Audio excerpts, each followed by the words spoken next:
happens. You know? So today's a really special episode, guys. We have Rob Petrozzo, the co-founder, head of product, CTO of Rally. Unless you've been living under a rock for the last 2 years, you know what Rally is. And fractional shares are changing the game. They really are. And I had this whole intricate, exquisite kind of introduction prepared here, but we're doing the pre-interview. And you guys know sometimes I try to capture the pre-interview stuff because that's where there's so much gold. And Cage says, I've been getting emails from Rally since 2017 when Rally was just wine and spirits and cars. Cars.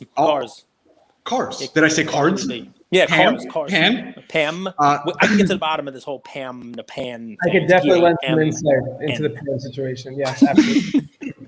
That's it. So with that, I was like, Cage, I think you should kick it off. I mean, you've been with it since day one. Yeah, man. I know that they're on Lafayette now. I know about the funding rounds. Listen. They not only have I been getting emails from them since 2017, but they've been getting emails from me saying, "When are you going public? When can I invest? When am I buying stock?"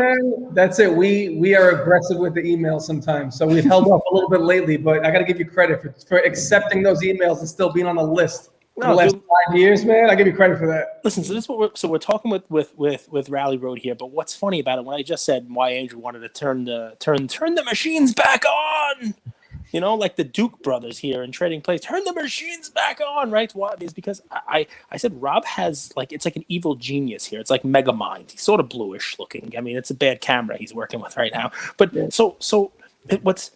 he tapped into the lunacy of collectors, you know, and we were talking about how it's cars and everybody loves cars, and then it was whiskey and then wine and then baseball cards, and I'm like, you should come to my basement, like I have all that. And he's like, well, we're all kind of that way. And he was showing us how in his office he's got some stuff too, and you know, just this year the lunatics have kind of been proven right. Is sort of you know, that's the moniker, right? I mean, collectors, what a year we're having here, and what a year you guys are having.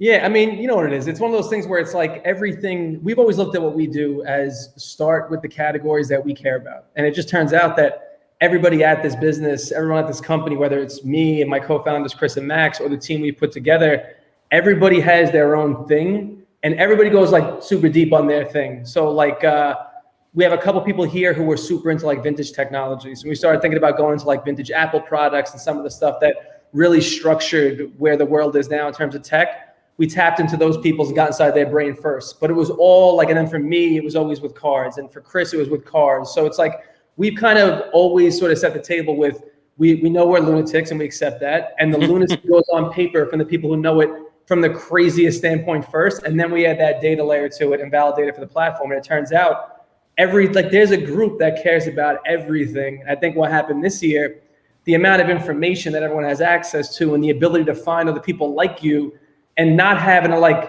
go to the national to meet people who really care about this one esoteric piece of the hobby, or not have to sort of be in Silicon Valley to understand that one piece of tech that everyone cares about. That's more accessible than ever. So now you have platforms like Rally and everyone else is coming to the space. The on-ramps are there too. So everyone's lunacy has come to the forefront. And it turns out like a lot of people were right, and they got proven right in the last like 18 months or so for sure. Yeah, it's no longer taboo, right? That's it. I mean, I remember getting an email. It's like, hey, buy a piece of a 1980 Countach. And I'm like, come on. Like, this was my dream car. You know, let's go. You know, who else is doing this? Or like, a 93 Jaguar XJ. You know, I mean, like, I'm like, what are these guys, you know, they're onto something. A 55 Porsche, right? You guys did. Yeah. Right. And then we were trying to find we always looked at it like when we go into any asset class, any vertical. Now we're in like close to 15 or 16. I don't even know the exact number. But when we think about what we've done to this point, where we've come from, the fact that we're putting dinosaur fossils and like crazy stuff that I never thought about like 7-8 years ago, they do have shared DNA. Because to your point, it's like, you know, you're a wine and whiskey guy, but you're also a car guy. You're also this. You're also paying attention to cars. They all have that shared DNA. And the biggest, like the metaphor we always use, which is how we pitched this even early on, when we always looked at it, like people thought Rally Road was just this car thing. And Rally Road to us was the other Wall Street. That's why we named it that. And it was like a double entendre for cars too. But the idea was that get a bunch of people together, rally them together. The things that you all care about will make our first investment together. So it started with classic cars, but the idea was always like, we pitch it in a way that when you invest in a 1985 Ferrari Testarossa, that's a very specific car that everybody who's like around our age remembers it from when they were kids. That was like the car. That was the Ferrari from the 80s. You know, it's on every TV show. But then you start thinking about that shared DNA, and we've seen it on our platform. Someone might make their first investment in that car, or might see that first, but it's an easy jump to say, you know, a Fleer Jordan rookie makes sense with that car because it's like Jordan's favorite car, and there's that like iconic picture of him pulling up, and it's the MJ Air plates and his Testarossa, and then you go into like, all right, he also, you know, he drank this whiskey and he did this. Like, you could put it all together with that same sort of collector ethos and not be stuck in one vertical. So we always look at those as living together. And again, it's like everybody that was looked at as like a lunatic for going so deep and knowing everything about, you know, about the 86, 87 Fleer set. Those people were way ahead of the game. It turns out they were way more than anybody expected. And that's kind of what we're always trying to key in on with every asset vertical, where there's that shared DNA between all of them. I love it. Listen, my wife's never going to own a Birkin bag, but with you guys, I could buy her a share of one. Yeah, that's the problem. My girlfriend knows we have all these Birkin bags here, and she wants access to them in full. I'm trying to keep them in like the storage, you know what I mean? Like keep them away. You got to hide them. Rob, take me back. So, Cage, I don't know if you know this. Rob went to Philly U. So he spent a few years, and you know I love Philly guys. At least it's just my spirit. So take me back. What's the origin story? I know Philly U. You worked for Sony. You had a few creative roles. Take me back to the origin story, if you don't mind, Rob. Yeah. So I mean, it's weird. You know what? Everybody, like every startup, has like the origin story, and it's, you know, it's a little bit of BS most of the time, but ours is entirely true. So the thing is, I went to school for art, and I was in Philly for 5 years, and I think a lot of what was going on back then in the early 2000s. Design wasn't what it is now. So you had to like draw and learn everything from scratch. And I was leaning more towards fine art because, I mean, to keep it real, like the iPhone wasn't out yet. So the thinking about like developing and designing apps wasn't a thing. You were thinking about websites.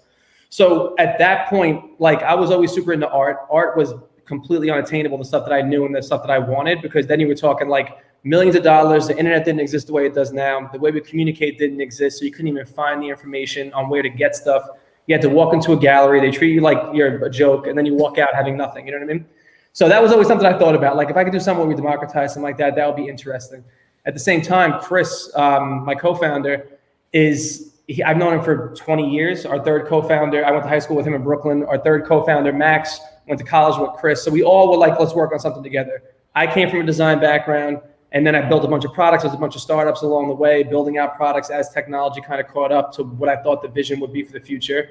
Max was at a bunch of different banks doing private placement deals. Was at Barclays for, you know, the better part of 10 years. He knew how to structure these things as like real financial instruments. And Chris was just the smartest kid out of our entire friend group, who understood technology and saw around every turn. And he was a VC, and he was an operator of a couple different companies. So he was the one who was like the most responsible person in the group that could bring it to life. So I thought about it from like this art perspective and from a collectibles perspective in general. Max thought about it from the financial perspective. Chris, and the real origin story of the company, had a choice when we got out of school. He had a little bit of money saved, and he really wanted this 1980s Porsche, and it was a very specific Porsche. And he had enough money to buy a house. Like, and that's the real American dream, is like, you know, buy a house in your 20s. It's crazy. Like I didn't do that. Nobody does that. And especially in the 2000s, nobody was doing that. So he talked to his parents about it, and like everybody, he's like, I'm gonna go do this. I'm gonna buy the Porsche. And it's like, you're a lunatic? Are you insane? Why would you buy that? It makes no sense. It turns out like he's up a little bit on the house. The Porsche was like a 12X from where it was back then when he would have bought it, you know? So that's like, we sat down in 2015, 2014, thinking about how we could work together on something. We all had these individual stories. And it was like, you know, there's some new legislation that was called the Jobs Act that was trying to make it a little bit easier for non-accredited investors to invest in things like startups or small businesses. And we're like, yeah, we could probably leverage some of the same stuff. Let's talk to lawyers who are smarter than us and see if this is even possible to start. And then all of a sudden we were just building it based on those origin stories. You know what I mean? So it was really, everybody talks about like, yeah, we built this organically. We were thinking about it for a while. Like that actually happened here. We all had jobs at the time. And by the time we all left, we forgot that what we were even doing. This became the only thing we worked on. And that was like to take no salary for a couple of years until it's done. And we were in a position to really bring it to market in like 2017, which was when we first launched with cars. People don't give enough credit to the Jobs Act. Like, I'm glad you brought that up because it changed the game. It's a small piece of legislation, but it completely changed the game. It gave rise to companies like Kickstarter, and it allowed what's like kind of called unaccredited investors to put their money into securities and get a return. I'm glad you brought that up. It was signed in by Barack Obama. It's weird, you know, it's a crazy thing because like a lot of people, you know, the powers that be get a bad rap sometimes because it is tough. Like we live in this world where there's this crazy wealth gap, you know what I mean? But the SEC recognized that if you want to close that gap, you have to provide the same opportunities to everyone that you do for that top 1%. And it takes a long time to put that to work. And companies like ours only spring up after it has a little bit of, it works for a little while with something else, and someone realizes the way we can turn it and change it into this. But really, that's like the biggest thing that you've seen. I think part of what this crazy rise in collectibles and in so many of these, what were considered these kind of niche investments, have really taken rise, is that the on-ramps are able to exist because of that Jobs Act and because of sort of that want to sort of close that gap a little bit and make these really ridiculous, super cool, super unique investments possible. Whereas before this, if you wanted like a crazy classic car, or you wanted access to, a PSA 852 mantle, like you got to know the person who has it directly and have the conversation with them. And you got to do it in a way where they trust you to have the money. You're probably both already rich. Like that's what we were trying to avoid that. And the Jobs Act made that possible for sure. I love it. Unbelievable. I mean, it's amazing stuff, man. It really is. I mean, the story is nuts. And, you guys were around for a while doing this stuff. I mean, now there's a whole bunch of fractional, folks out there, which is good, right? Though they say, the imitation, flattery, all that other fun stuff that, that you got going on, right? But yeah. How often do you get contacted with somebody saying, "Oh, I want to take that one down"? Like here's a private. You get that pretty often? Often enough. I think that anytime it's a qualified offer and it's at a premium, like we'll always bring that to investors first. And I think that's something that we try to figure out really early on, is that there would be situations where somebody with money who wants access to this thing will come to us and say, "Can I have it?"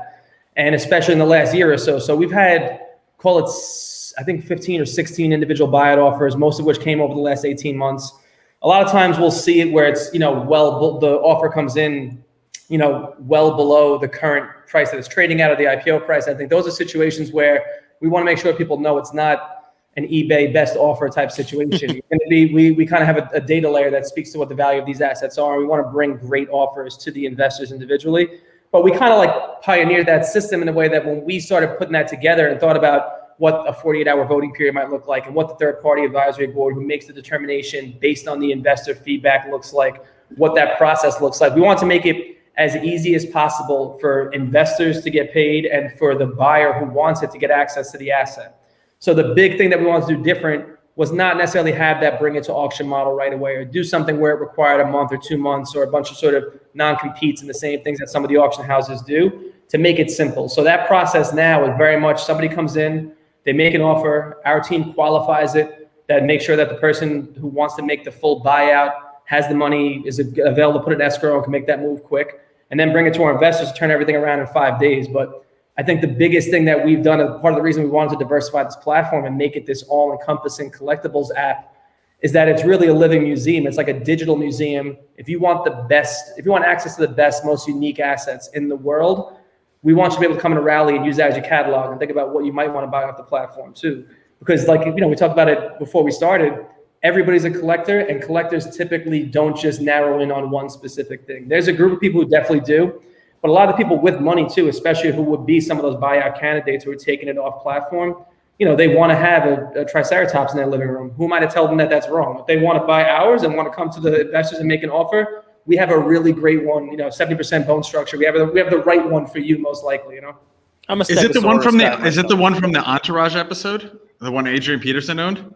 It's not, but we were thinking about that when we put that on the platform. Like, there's these weird cultural moments along the way. Like now we have a Declaration of Independence broadside, and it's like, did Nicolas Cage steal that? And it's like, that's the only conversation we have over the last 3 weeks. I'm just saying yes from now. I'm like, yeah, that's the same one. Nicolas Cage stole the boys, you know what I mean? But you hit on a good point too, because it's like, we want to get assets that aren't just relevant right now, but are going to be relevant in the future. And we have again, there's a data layer to everything we do, but so much of this is feel, because there's a lot of things that we get presented either to purchase or to put on consignment or to some sort of shared equity model in that we pass on, even though it's a great asset. We look at it like if it already kind of had its moment, or it's something we don't envision our user base looking at and understanding 5, 10, 15 years from now, it might not be something that makes sense for rally. So we'll go back to that conversation if the opportunity arises, or if we can do something a little more opportunistically and get a great deal for our investors. But if something's already had its moment, it's not that interesting. To me, when I think about something like dinosaurs, that's something that in 6th grade you learn about, 5th grade you learn about, and it's always this thing that's prevalent in movies, in TV. It shows up as cameos in places. Everybody knows what it is. All those elements together and the fact that it's been popular for 65 million years, to me, speak to the fact that the future is bright, at least in terms of relevance. So we're always looking for stuff that's going to be relevant, not just when we put it up on Rally, but for the near and the long-term future too. Cage, if you don't mind, because I mean, we're going to go in a lot of different directions here, and Cage actually just gave a Jurassic Park box of cards as a play, but for people out there that don't, I have that set. That's like one of my favorite. I bought that and all the Saved by the Bell boxes at the same time. I went straight 90. Yeah. That's amazing. For people that don't know, though, like let's lay the foundation. How does Rally work? Yeah, so to back all the way up, like Rally is a platform for buying and selling equities and unique, often one-of-a-kind assets that have a history of appreciation in most cases, but more so, they're these things that kind of hit on these cultural moments, and they're really special. A lot of times they're super expensive. They're out of reach for the average collector. We've always looked at this as a real way to sort of put your money where your mouth is. If you care about an asset, you feel like the future is bright for it, you feel like you want to be able to make an investment, but you want, the PSA 10 version, you don't want to buy the PSA 3 on eBay, and you want to hold the best quality example, that's what Rally brings to market. So each asset is its own investment, has its own total value, it's got its own share price, its own investors. We open the initial offerings in the app the first time you can invest in something, around every day, every 2-3 days sometimes, but mostly every single weekday. Similar to the way an IPO would run, it fills with investors. Once it closes, 90 days later, we open up what we call trading windows, which allows for buy, sell, and bid ask. So you can either add to your position, or if you own shares, you want to sell them, put them on the marketplace for another buyer to come in and make their investment. So, the secondary market part is something that we're always working on. We have a bunch of new stuff that we're rolling out. The primary market for those IPOs is something that we're always looking at the best quality assets to put this digital museum together. But really the whole goal is to bring the people that care about these individual pieces, whether it's a card, a car, a dinosaur, a Declaration of Independence, and give them access in a way that they haven't had before, and do that with no minimum. So the share prices start anywhere from like 10, 15 bucks. They go up to a couple $100. But we always want to make it approachable for all different sort of income levels and for everybody who really cares about it. So that's what we started building in 2015. And now we're at a point that with, close to 300 individual assets, around 30 million under management, a really active marketplace, like we're thinking about the future and what this looks like. And we really want to sort of have Rally live in a place where you have all your equities, maybe they're in Robinhood or they're in Schwab or whatever. You have your crypto, it's all in Coinbase. Rally should be and will be the place where all your alternative assets live, and whether that was a card or any of these other asset classes, that's where we want to be. So I should have done that to start. I waited until 30 minutes in to tell you what Rally actually is. That's on me, my bad. We have a non-traditional podcast, and I think that's why people love us, because we treat this more like a radio show than anything else. But what makes Rally unique is, so with Coinbase, for example, when IPO, E-Trade's a secondary market where you go ahead and trade, but they don't really set the IPO price. What makes you guys unique, and I'm curious, how do you guys arrive at an IPO price, right? How do you set the value of these assets, which is really difficult to value some of them in the first place? Yeah, no, I mean, it's an art and it's a science at the same time. I think a lot of what we do, because we have to run, these are all SEC qualified offerings. So a lot of times, we'll be setting up prices with a little bit of a predictive model too. We're thinking about what happens 2 months from now or 3 months from now when this finally goes public. But the way that we price it isn't that dissimilar than the way a company IPO would be priced, in that we're always looking at the tangible. So like the comps, anything that looks close or feels close that goes to auction, or is insured at a certain value, or is part of a primary sale, is a big part of it always. The second part is that we have sort of some internal data that speaks to, and it's part of the social listening that we do for every asset, that speaks to the fact that something's, very hot right now, but we're in a cooling off period right now where there's consolidation. That speaks to the way we should price as well. In a market like we're in right now, it gets a little bit tougher. And admittedly, there have been times where we had to reprice higher or lower in certain cases too, to have the IPO be in range, because we want to have this be an efficient marketplace. We don't want to be the people who are outliers, wrong on price one way or the other, because obviously we believe in these assets, but we want them to be tradable too. We don't want to be in a situation a year from now where we put a bunch of great IPOs on, but maybe they were priced wrong, or maybe we thought differently about what the market was doing. So times like this, the last, call it 8-9 months specifically, it's been a little bit of a war of attrition, where we're trying to make sure that we're factoring in every possible data point.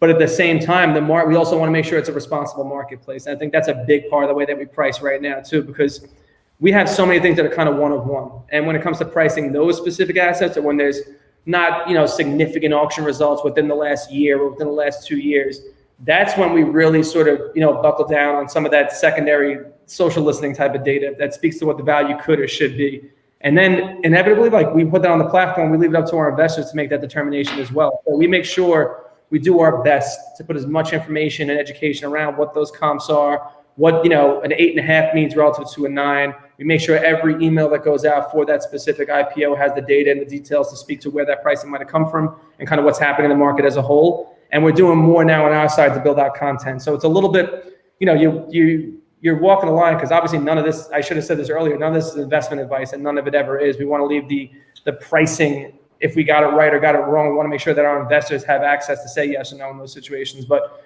we're also in a place now that we want to be able to sort of bring more content to life and do more things where we can kind of speak on and have the expert opinion. We haven't to this point. We've been conservative in a way that we want to make sure the market speaks for itself and our app speaks for itself. But I think now, we're ramping up on our legal and regulatory side, bringing a bunch of people in-house that can help us sort of put some of those pieces together. So the next step is all the content that really speaks to where that pricing comes from, what the future might look like. It'll be a big part of what we do for the rest of this year. I love the regulation discussion, if I'm allowed, just to take a second there, because I consider the card space and some of the other spaces, the collectible space in general, sort of like the Wild Wild West, right? It's one of those things where I think you get a bad element that sort of gravitates to it, because you can fly pretty close to the sun here and not get burned. There's a lot of, we talk about manipulation in the market, we talk about fake comps, we talk about bad sales, we talk about pump and dumps, we talk about all kinds of stuff that in the market you wouldn't be allowed to do, but in cards and in collectibles you are able to do. And one of the cool things, and maybe you can talk about it probably better than I am, lawyer, but not a securities regulations lawyer. I mean, I know the 33, 34 Act pretty well, but I studied them, but it's not what I do for a living. But what I would tell people is you guys have to file these things. I mean, I remember back in 2017 when I first started looking into Rally Road, you had a 69 Boss Mustang offering. It was like $50-something a share. It was just like a crazy, awesome 302 Mustang. That's the kind of car I want. But I wasn't buying the car, but you could buy shares of the car, right? And I remember, kicking the tires on it, so to speak. You can go online. I think it's like Edgar filing. You can get SEC filings. They're public. I mean, You guys must file stuff almost every day, because your stuff, unlike the rest of the collectibles market, is regulated. It's very regulated. It's not put something on eBay and have your friend bid on it. It's you have to get SEC approval of this, right? You have to get, when you guys do an offering, you do your due diligence on these things. You come up with a price, you come up with an offering plan, you come up with what the shares are. The company that's registered in Delaware has to make this filing, and blah blah. Like, it is a legit thing, and it's public, right? It's out there. People can see your filings, right? And I mean, talk about how that provides a level, I think, of security for somebody who's looking to invest in your assets. Yeah, I mean, listen, it's one of those things where it's a good thing in that we want to make sure this is all public. The problem is that some of those documents are 180 pages, 300 pages, but it's also something where it's an important part of what we do, because when we have to sort of explain what we're doing and why we're doing it, what a sourcing fee is, why we're sort of bringing this asset to market over this one, what the risks look like, that's all there. And that's not just like indemnification. That's more one of those things where we want to make sure that, if we can take all the stuff you see on Instagram too, like anything we put on Twitter, those are all pieces that are in the asset description that get submitted to the SEC. So in a position that we're in, like, we're not in a position to tell a lie about an asset. We're not in a position that we could have, I'm not going to name any names. Everybody knows on eBay who the sellers are that are in situations where, like, some of the comps are a little bit crazy, and it's more than likely some sort of chandelier bidding, or they're running around talking crazy about something that they're about to put on eBay in 2 weeks. They have an influencer talking about it. Like, we've never done that, and we can't and wouldn't want. You can't do it. So, I'll give you the example. Like, there are people that we know that love this space and love the hobby in general, and they speak about it romantically. I would love to be doing that sometimes because I believe in it. But we're in a position that we care more about the investor and the investor safety and making sure that all the pieces that we're putting out are as real and not open to interpretation as possible. If that means short term, the name Rally isn't all over the place, we're fine with that because we're playing the long game. I think we've always thought about it in that if it's not something that we're comfortable putting into an SEC circular and submitting, it's not something that we would put out on any social channels that I would go on a podcast and talk about too. So to say we believe in all these individual assets is absolutely true. We take a small position in all these assets and we can't sell until the asset sells. That's all true. The stuff that we put into the app in terms of descriptions, comps, all that's passed through the SEC. So I think part of it is the checks and balances, but it's also a good template for what we can and can't say. So you bring in, a 22-year-old who's super ambitious and wants to take over social and run with all of our stuff. We do that, but we also let them know, like, here's exactly what we need to be saying. Here's where the pieces come from. And everybody knows that we're building for the long term, as opposed to just trying to do this isn't a pump and dump thing. We're trying to build a real efficient marketplace. To do that, you have to stick with the rules and stick with what you submit to the SEC for sure. Listen, that's part of what I love. I mean, I will tell you that, especially with cards, it took a little while for fractional to sink in with me. I was always, I need the tangible asset. Yeah. I will just buy the best one that I can buy, that I'll own the whole one. But obviously the best asset, the best graded one, the best version of it, in most cases is going to be something I can't own the whole thing, because I'm not Andrew. I'm not independently wealthy living in Mexico. I'm not an international man of mystery. I have a budget, so, but I get it. But that's the problem, is that I'll give you an example. Like when we first built this business, like we were talking to everybody early on. This is the first conversation I had with Ken Golden, for example, was 2015, I forget about this business specifically, and a million ideas of what we can do. And everybody knows, like, when Ken goes on TV, like, he means it. Like, he's all in on everything he talks about. That's right.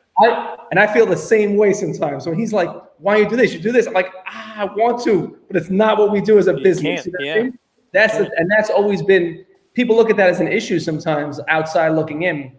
But for us, it's what you just said. It's that, like, we want to make sure the best quality examples get into the hands of the people who love it. You know what I mean? To do that effectively, we have to kind of stick to all those rules too. We've always thought, and I'm the same as you, like, holding it and having it is a really important part. It's an important part of my life. And my girlfriend will attest to it. She's gonna kick me out of our apartment because it's crazy. It's full of stuff, and I had an extra room that's, I don't know what's garbage and what's real anymore. I have no idea what's personal collection, I don't even know anymore. It's a disaster.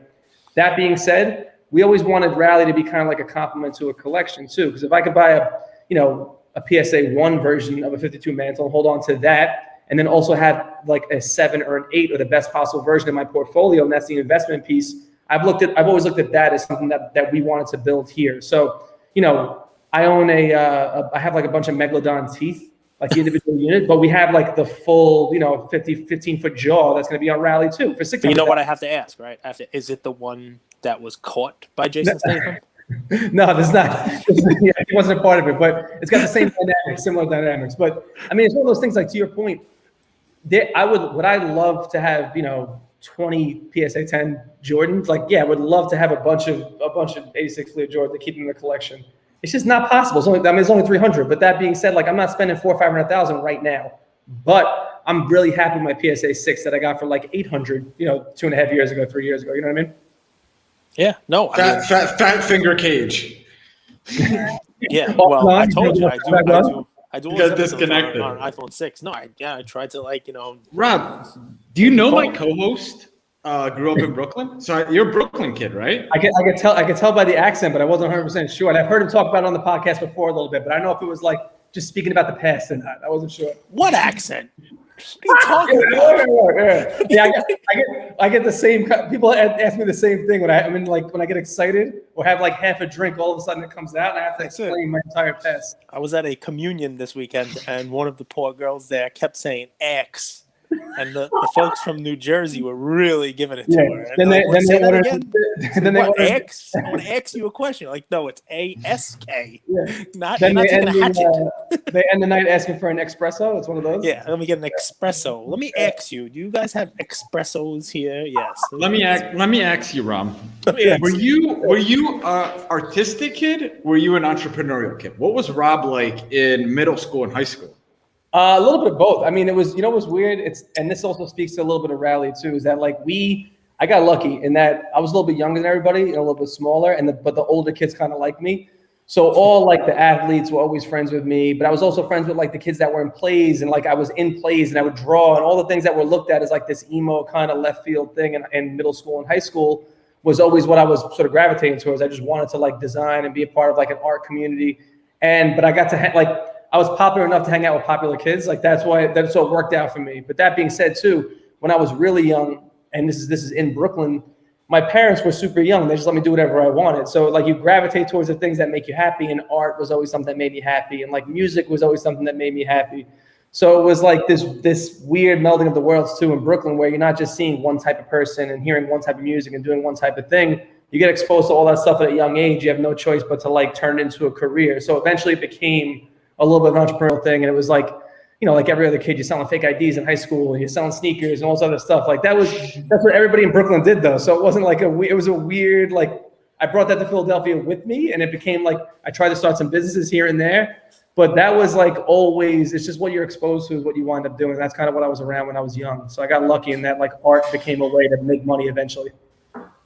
My college business was a buddy and I, we bought Philadelphia. I went to Drexel, and our senior year, a bike shop went out of business. So we bought out all the inventory, created a kind of a staging room in our house, and sold it all on Craigslist. But I'm curious, Cage, it was so much. It was bikes. It was D&G bikes and boards, Donnie's and Goldberg bikes and boards. And then the stuff, like the little stuff that, you know, is kind of tough to sell. A skate park opened up. So we set up a booth, and we gave it away to like the kids from the area. And you know, Philly's diverse, man. It's right there. You're amongst the people. You're right there.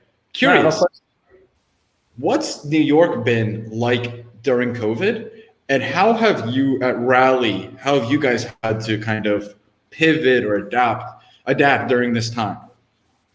Yeah, it's, you know what's crazy, because it's like New York now, the last 2 weeks is dramatically different in that if you were walking around in Soho without a mask on like 3 weeks ago, people looked at you crazy. You had to run back inside and grab a mask. Like there were times I walk outside and forget it, like, oh shit, I run back in the office and like put 3 masks on just in case. But now at that point that like something happened when the weather changed, and then the CDC said if you're vaccinated, you don't have to wear a mask outside. So now it became weird the last 2 weeks here, and I would say like in a good way, where community is coming back. The difference is, I think in the peak of the pandemic, and you're talking about like, let's start it off with, let's say March of last year. I mean, everybody here thought the world was going to end. I was wondering, like for a minute, I was like, I'll be honest with you, like this is the end of the business, and I don't know what I'm going to do for a career. And like my girlfriend's nervous, my parents are sick, all these things converge at the same time. And thank God everybody's healthy now. But like me and my girlfriend and Chris, my co-founder, are the only people I know that didn't get really sick. And it was like, that's when all that's happening. It's super, super scary.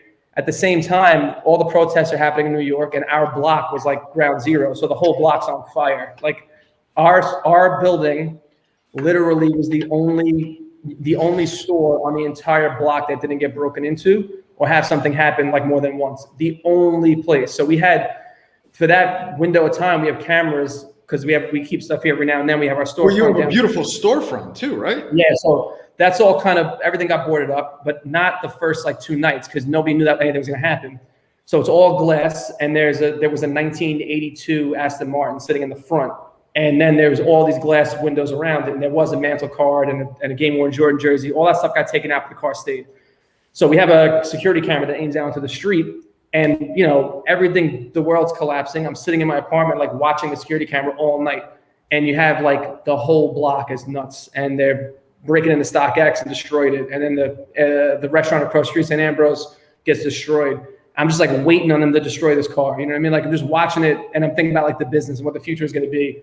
And it's just like a weird, crazy moment for that 1 week where all these things were converging. But then you look at it in retrospect, and this is a good parallel to the collectibles market too. Everybody over-indexes like the bad stuff. Something bad happens and you overcorrect and you think like, this is the absolute end of the world. This is where it all ends. And I have a whole new life I got to figure out. And then you over-index when things are good. So I'm looking outside right now and everyone's like crazy and back to normal, and people are hugging each other and like giving hard daps in the street, and like no one's worried about anything anymore. And you start thinking like, you know, India's getting killed right now. And there's a couple other sort of population centers that are getting killed again right now and have to go back into sort of lockdown. And you think like, maybe I'm a little more skeptical now thinking about it. Like maybe people are over-indexing the other way now and it's going to overcorrect. But it's one of those crazy moments where like, it's good to see New York now coming back out of it in a way that community's starting to build again. But it's hard to forget like how bad that 2-month window was, because me and a bunch of people here never left. Like nobody here ran to Miami, and nobody was like jumping around crazy and saying like, I'm never coming back. I was here the whole time knowing that New York would come back. At the same time, like it was super, super touch and go for like that 2 or 3 month window, no question. When it's going bad, it's hard to envision it ever getting better. When it's going good, it's hard to think about when it's going to go bad. It's a funny little thing for the hobby, right? Because we're in a little bit of a downturn in the hobby right now, and you get a lot of Chicken Littles, you get a lot of skies falling, the whole deal, and you know what? There'll be a turn, and people will be like, "Shit, I should have bought in when it was down. I should have been buying when it was That's down." the thing, man. It's just like it's weird because you guys know, like, Jordan rookies are the bellwether a little bit to a certain degree. And when you print a $750,000 auction result, it's easy for everyone to go $1 million is next. That's just the logical place your brain goes when something goes from, $26,000 to $750,000 in 3.5 months. It's obvious. But then you see, like, when it pulls back and it consolidates and all of a sudden it's at, 550, then 400, 450, like it starts bouncing around. Again, this is not investment advice, but no market corrects in a way that doesn't keep the sort of the efficiency out of whack like that. You want to have moments where things sort of take a breather. You want to have situations where you let some new people come in and maybe get access because it's a little bit out of their price range. To me, everything that happens, especially in the hobby, is a perfect example of it. It's healthy. It needs to happen. But it's also something that you look at a lot of these 20, 30, 40 years of history, and you can go back and look at those peaks and valleys and see what happened right after and really understand that history looks the same a lot. It repeats itself in a way that it's a lot easier for me as, late 30s to zoom out and think about what was happening. Going back to like 2008, 2009, where it was the end of the world before too, into 2010, the last time there was a real sort of crisis that affected people's money and their well-being and their livelihoods. You can zoom out a bit and say, like, I've been through this before. I know what the bottoms look like, what the tops kind of look like and feel like, and I can sort of be comfortable knowing that at a certain point there might be a buying opportunity. I think a lot of young kids have never seen, I don't want to age myself out, but these young kids never had that rug pull. If the rug pull is like, base Luka prisms, like that's the best type of rug pull. It's not like the end of the world. You know what I mean? It's something that you can look at and understand. It's not really like, it's not a medical or a health crisis. You know what I mean? Like that, we should all be so lucky that the worst thing that happens that I lose $1,000 on a basketball card, It's funny that that. It's almost chapter and verse because the Luka was 2,000, now it's 1,000. So obviously the collective blood. I was thinking about it literally because I don't want to go into the rabbit hole on it. Yep. But yeah, when you see a kid on Instagram and he has 300 PSA 10s, like, let's just be logical about it. That's all I'm saying. Zoom out a bit. So the Luka-based prism will not be coming to Rally Road anytime soon. I cannot say that. And I will not say that, but I will say neither confirm nor deny. Like, I'll take one at a personal collection if that was the case, because I'm not. It's also something I like it and I care about it. It's a great card, and I also believe in the future of Luka. But at the same time, it's like there's dynamics at play that are not too foreign to the regular investment markets or regular supply demand dynamics. I think that when people see these rug pulls, they overcorrect, no question. But using like $750,000 to $400,000 as an indicator of like the entire vintage basketball card market, the pre-1990 vintage basketball card market is done. There's nowhere else to go. I think it's a little bit crazy when you zoom out a bit and see what it's done over the last 18 months alone. Yep. It's all about perspective. Let's talk a little bit about the effect of media on assets, and specifically that everyone kind of is their own media channel in today's day and age. Sure. I mean, we could, Rob, for example, like you said, you listened to us on Clubhouse, right? But think about all of these trends that started on Clubhouse, right? The egg card, which went from like $5 to like hundreds, was literally a trend that started on Clubhouse. So, I mean, we could go a bunch of different ways. Cage, feel free to jump in, but I'm curious, how do you keep a level head from an investor standpoint when all of this, I don't want to call it noise, but media, voices, are onto collectibles? How are you able to make really sound decisions versus I'm following that guy's advice or this guy's advice? Or what do you look for? That's a super good question, man. And it's something that one of our investors, who I look at kind of like a mentor, and somebody who just is really smart in all marketplaces, named Howard Linsden, who's an investor from a fund called Social Leverage, one of the earliest investors in Rally.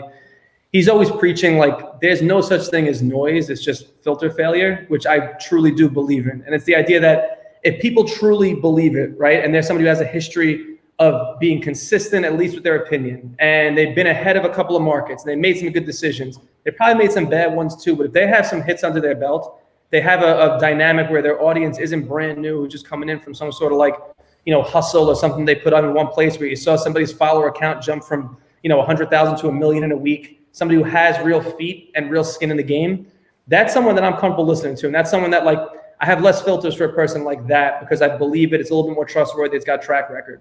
When you see somebody come out and they get onto a platform, and Clubhouse is a perfect example. Clubhouse set up a space where somebody could be brand new, unheard, tap into the right room, and get a massive following overnight, but not necessarily have that track record. You look on their Twitter, you look on their Instagram, and it's like, this person, is not who they seem to be on Clubhouse, or like they weren't talking about the same things 2 years ago. You're looking at old blog posts and they're talking frantic or doing some pump and dump scheme. Like, those are people that I try to filter out sooner than later, because if you let 1 or 2 points from those people make their way into your brain, it kind of sticks around. That's dangerous.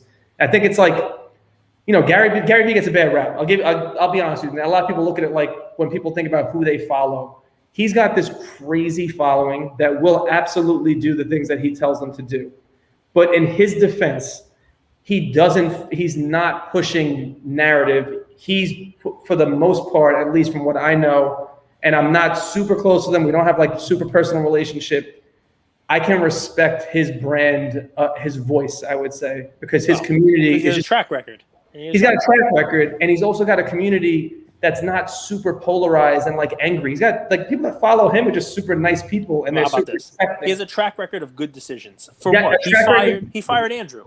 That's a horrible way to put it. But that being said, I'm using that as the example. It was the best decision she could have ever made. I'm a horrible employee.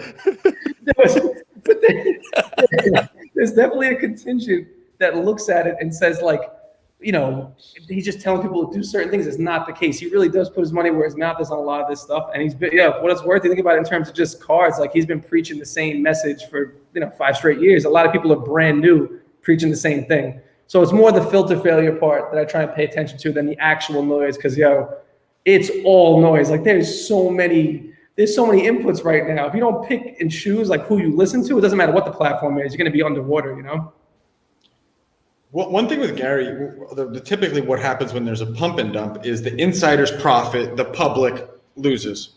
Well, the case with Gary is Gary might profit. I have no idea. But a lot of his followers, just public followers, have also profited. They've profited quite a bit because he's been talking about cards in 2017. Yeah. So it doesn't fit the criteria of a pump. So that's a great way. And he's incredibly consistent. Everything he's ever bought from me is 10x what he paid for it from me. So he knows what he's doing. Yeah, it's also, but it's like, the difference between like, and you guys have it. So it's like, I'll give you the credit. You guys have community in a way that people throw that word around is reckless. You know what I mean? Like community doesn't mean a bunch of people who joined a cult and are going to do whatever you say. And you kind of see what those look like. You know what I mean? That's the difference between like, you look at a party versus a ritual. Parties all end the same. It's everybody runs in. And to your point, there's that bag holder at the end. It's like, shit, I stayed a little bit too long. You know what I mean? The rituals are like the thing, like Peloton is a good example too, where like people put that and created good habits from it and learned about it and became a big part of their life. I think a lot of people with like Gary and a few other people who built real community, it's a part of their life in a way. They're not just there as a tourist to make a quick cash grab and get out. So like having a robust community and people that care about what you're saying, it contributes to the fact that you're building real community and you have real voice. It's not just noise. You know what I mean? Yeah, I do. I agree. So let's talk a little bit about ask him what he thinks about LeBron, or should we just stay away from that? No. LeBron's old news. That's last week. That's last week. So we have a community of 5,000, 6,000 people that listen to us. Rally's growing. What are some needs? Like, let's say I'm on the other end. I'm an aspiring entrepreneur. I love the hobby. I want to find a way to make this my career. And what's cool is I said 2020 was the year that card prices went crazy. I think 2021 is kind of where businesses start to follow that trend. And really businesses kind of grow. And you're seeing that businesses get funding, they're growing, they're hiring. If I'm on the other end and I'm listening to this and I want to help, what's Rally looking for? What are some jobs you guys are looking for? What's some growth? What's the future of Rally look like? And maybe I could be a part of it somehow. Yeah, no, I mean, listen, we're looking for everything. I think that anybody who really cares about these asset classes and somebody who has an idea about what the direction we should be going in, I'm somebody just personally, I think anyone who has seen me or emailed me or texted me or found me on Twitter or wherever, like they know I'm way accessible and I want to always talk to the people who really are part of this community. But anyone with the concept or an idea or direction we should be going in is somebody that we want to talk to. So we're actually putting up a ton more like actual job postings. I think in the next like 5 to 6 days on our website. But we'll also be in a position that, like, you know, when we think about the way this company is structured, it's a mix of like operations, finance, and product. And all those roles are set up in a way that we try and find just smart, ambitious people who want to be a part of this mission.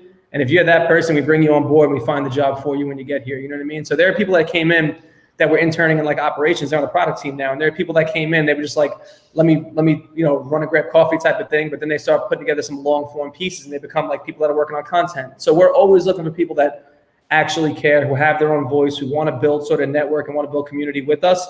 And there's always a job for somebody like that here. You know what I mean? So that's like, reach out to me direct. My Twitter DMs are open and my email is really easy to find. So by all means, feel free to, I think my phone number's out too. Like, feel free to text me too if you want. I got those all night.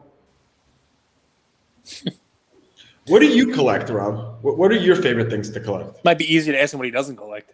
That's the problem. It's like, I'll be honest. Like, I think, you know, not investment advice. And I've divested from most of the stuff that almost all of it that matches anything that's on Rally. And I've never like sold any of my own stuff to Rally or anything like that. But I think that my stuff is super esoteric and weird too. So I was over the last 2-3 years, I had the cards that I kind of wanted. There were 1 or 2 sort of, you know, grails that I didn't have that I haven't sort of been able to immediately get at this point, that I don't know if I even want as much as I used to, because things have changed.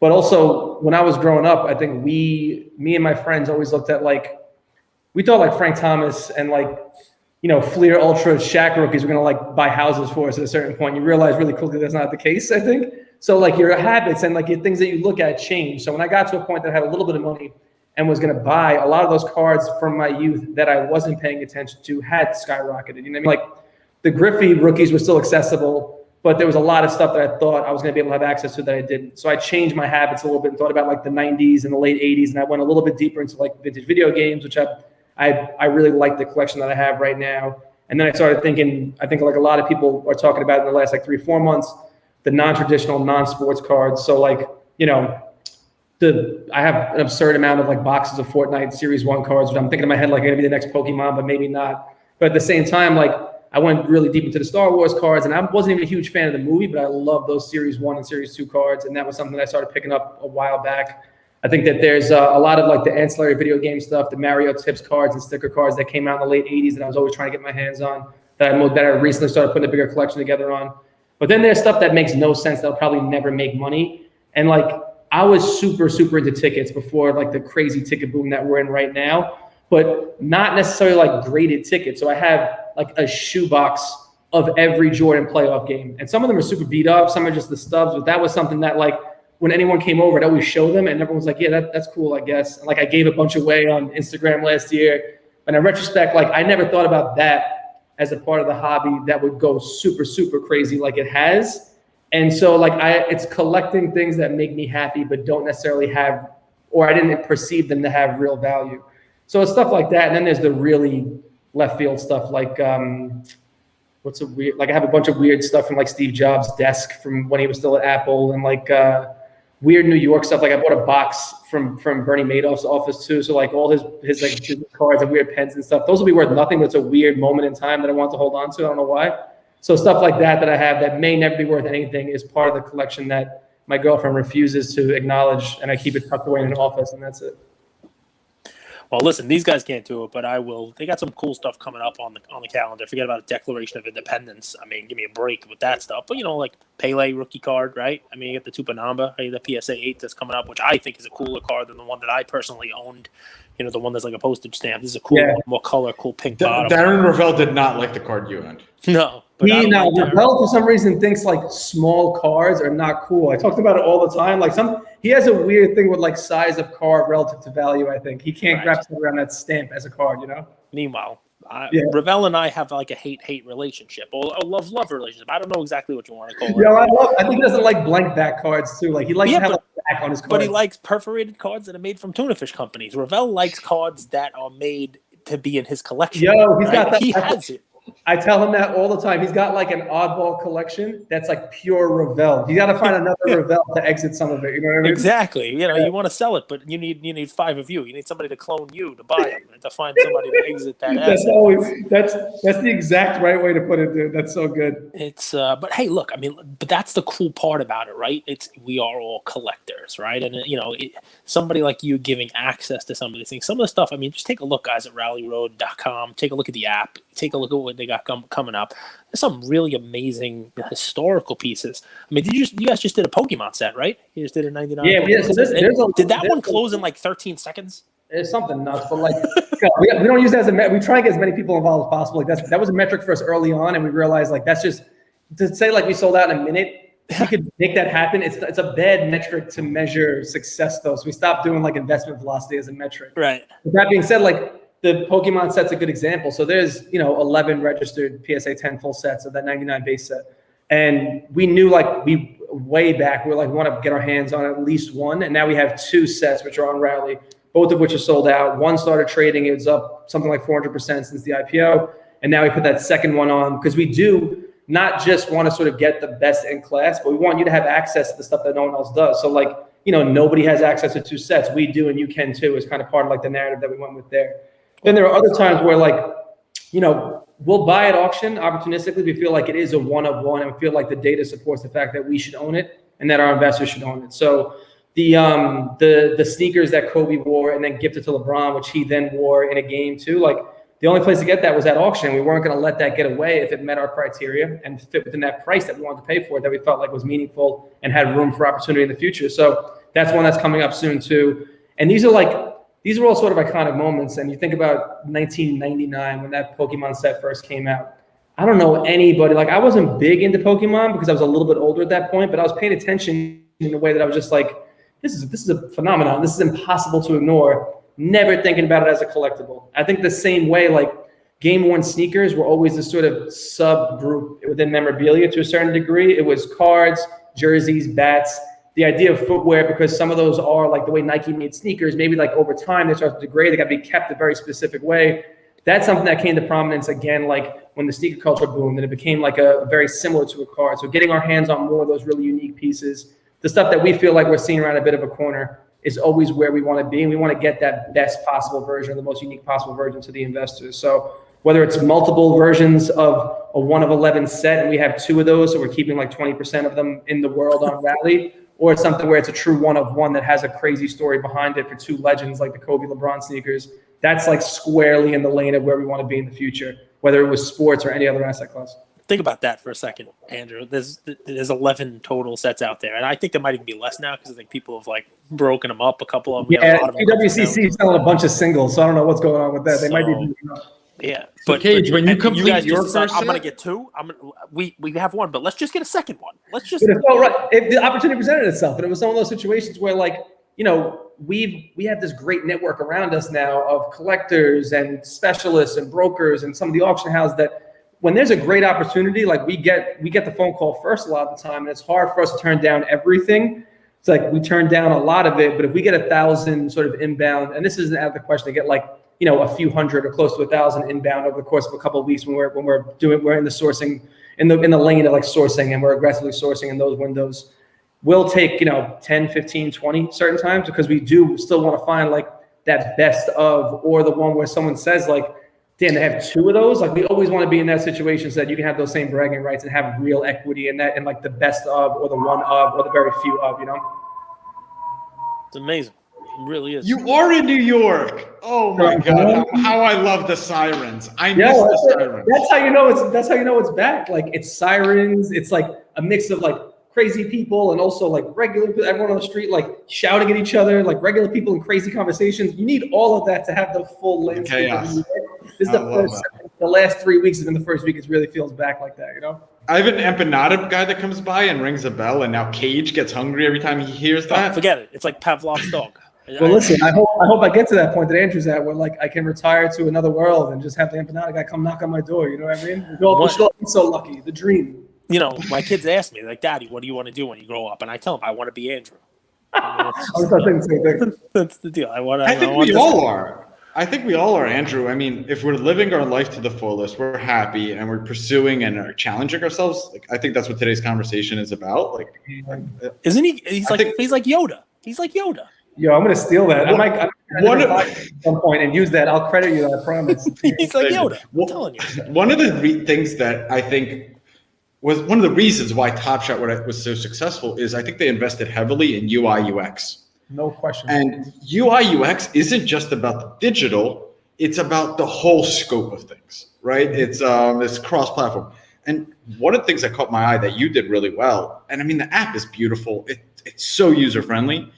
But when you guys did the hard court, the Kobe's final game floor, when people invested in that, you also sent them like a piece of the floor or like a replica of the floor in the mail, right? Yeah, it's weird because that's stuff that we've done. I've always wanted to have, like, and you said it earlier on, as Kate said, like having the tangible piece of something is important to me as a collector, and I want to make sure it's not just in that digital portfolio. So we've always thought about like the cool stuff we can add on, and like the Declaration of Independence has like a stand-up version that's like in lucite that has like a small piece of like vintage parchment that is printed on, so you can have this whole little deal toy that goes with it. And when we do that Megalodon, that's something crazy that we're working on. So anytime we have like a marquee asset or something that really is gonna get a lot of attention, we want to make sure there's a tangible piece that goes with it. The Kobe floor was like the nice presentation that went with that. We did a donation to the Mambasita Academy, like on behalf of the investors, the same way. Like there's more to it than just finance. I think finance in general for a long time, it's been this make money by any means, like, kill off anybody who gets in your way type of thing. This isn't like lip service. We really don't want it to be that. We don't want this to be like a day trading platform. There's plenty of places you can get that. I don't think that should be associated with the moment. So like, to your point too, part of that UX and part of that UI, and we have a huge update coming to the app at some time soon once you sort of get through a couple other hurdles. But the idea of like having that extension of your brand be like our museum space here in Soho, and having it be sort of like those add-ons when you make an investment, or having it be some of the events and the activations that we'll do over the course of the rest of this year, that's all a part of it. I think a big part of what's missing right now, like everybody, or I should say people from the outside looking in, will say things like, yeah, well, collectibles only ran up during the pandemic. I think people are going to see like the national, which I assume will happen at this point, it's going to be like insane this year. It's not going to be a situation like it's been. You're going to see when those people come together, and you're going to see a community that was not even, that has always been there. And if anything, in my mind, the pandemic created the situation where like, I want to be hands-on in that community. I want to have more conversation. I want to have more face-to-face. That doesn't mean that like, that all of a sudden prices go to zero, or like, people stop caring about the collectibles that they had, or like the narrative of going through your mom's attic and finding stuff was a good one, but this is called up for so long. Part of that UX, the UI of any product or any collectible vertical or any category is the fact that there's like interaction with a thing or with people. I think we're gonna see more of that, and we're gonna be doing more of that for sure over the course of the next, call it 12 months. Don't you see a future where, like, first off, I think collectibles have been, if history tells us anything, collectibles are as old as time, and speculation is as old as time. But do you see a world where you guys have these like micro museums all over the world with not just cards? Cards are one version of a collectible, with all these artifacts that people could come, they could take a picture of, they could be like, oh, son, like I own 5% of this skull. Like, do you see a world, and maybe there's even an NFT angle attached to that? Do you see a future like that? Yeah, for us, it's on the roadmap. So it's like, we always try and do things ourselves and put our money up to make this work before we sort of open it up and make it, I think, for the public. We want to kind of like make sure that it works and makes sense for us. So the first museum space that we did is entirely ours, and we're expanding that space. We're going to be adding more to it, like the clubhouse element to it, and we're going to have like a podcast studio and all that stuff kind of set up as part of it. That's a big part of our footprint here in Soho. We don't want to lose that. At the same time, like, we've had so much inbound interest from institutions and hotel chains and like people that want to work with us because they know that community extends so much further than just people talking on Discord about a card or something. Like, they know how big that community really is. They want to access the people on our platform the same way we want to access a bigger group that they might have access to. So bringing those pieces together and having that roadshow where it's a real living museum and it's everywhere, not just New York, not just LA. We have massive user groups in parts of Texas and a bunch of parts of the Midwest. And like, in Iowa, we have a huge, crazy, I would never expect this really early on. We saw that Iowa was like a hub for us. I would love to have like a rally museum in Iowa, like in Iowa City or in Des Moines. Like we think about where our user base is, where the people who care about it most are, but more so where potential communities are, where if they came in and saw it and held a piece of it or had a conversation in the room with a Tyrannosaurus Rex, it's a different conversation, a different community. So that's like a huge thing for us. I think that for just the community as a whole of collectors, they want to have these conversations now. And it's kind of like out of the shadows a bit, where it became cool to have these things that I think were looked at as kind of countercultural until the last like 4 or 5 years. You know what I mean? So we want to go where that is and be able to build that community. Well, it's a draw. I mean, there's a ton of retail space open, and there's no one wants to go to it. It's a draw. We're going on an hour. This has been hands down one of my favorite episodes. The rally hat. I'm sitting here wondering, how do I get my hands on a rally hat? I gotta get you. It's on their website. They got a whole. If you go to the website, bottom left, talk about. I think this one might be sold out, but I got you. I'm gonna get your addresses after this. I'll send out a care package for sure. We got some much better stuff coming, and some other stuff that never made it to production. I'll make sure you get some of the rare stuff, because the like even those stock certificates on eBay are going for like triple or 3x the stuff that we have with the Kobe. So if we can get you something good, maybe it becomes a collectible at a certain point. We'll IPO it in like a year. I thought a rally cap was just to be like turned it inside out. You need a couple runs at the end of the game. All caps can be rally caps, but I'll take one of yours. You know what's funny? Like early on, I thought about trying to do something with like the Yankees and do like an inside out version where the rally's on the inside, the Yankees hats on the outside. But I was like, let's try and build this platform before we start thinking about the merch that goes with it. You get out to California, you go with the Angels. Remember they had the rally monkey for a while? Yeah, that's what you got to do. Yeah, no, you're right. We thought about like mascots and stuff too. There's not a single thing that we haven't, or at least I haven't been like that crazy shower thought where I'm like, this is gonna work. This is what makes it big. This is gonna work. Yeah. I come to like an executive meeting and it's like me and our whole team, and they're like, let's just focus on the app for right now. Let's not worry about that other stuff. You know what I mean? Like my crazy ideas go into a separate bucket. We get back to those eventually. And the bucket is full. There's 3 buckets by now. Super full. It's super full right now, no question. Well, listen, we appreciate you having it. We appreciate you having it on, man. You know, there's a lot of time that you spent with us, and I mean, the one thing I'll take from it is, you know, I have really come around on fractional shares on apps like this, and not having to hold that tangible, you know, asset itself. It's great that you're also trying to add in or layer in that tangible asset as well. That's a cool thing.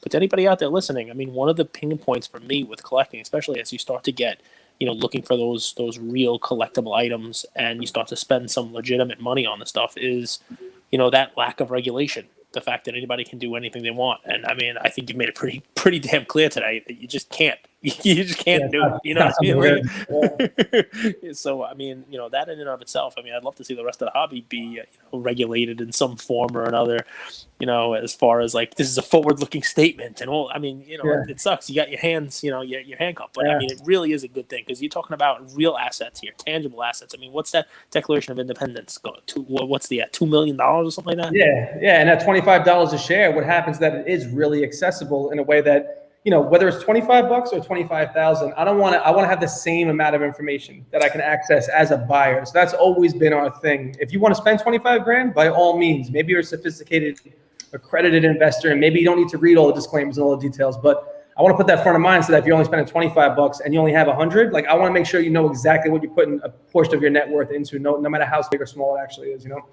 Yep.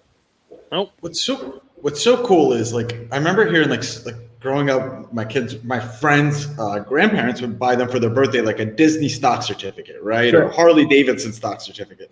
Like, I'm sitting here thinking, as you, like, the Declaration of Independence, like, instead of giving a kid $100 or buying him a gift, buy him a few shares of a true artifact of U.S. history. Like, it's incredible, you guys. It's so cool. I appreciate it, man. But you said it too. It's like, you know, I'm being real with you. To a lot of these kids, like, Luka is more important than like Elon Musk. So buying a share of Tesla, which costs, you know, hundreds of dollars, is not the same as buying just like a raw version of a base Luka rookie. You know what I mean? Like, this new generation cares more about the things that they're interested in and their hobbies and like communicating and like building communities than just investing in a ticker symbol. So if we could put that at the forefront, then we're achieving the mission to a certain degree, no question. Love it. Thank This you, has been Rob. one of my favorite. Thanks, Rob. No, thank you both, man. Really appreciate it.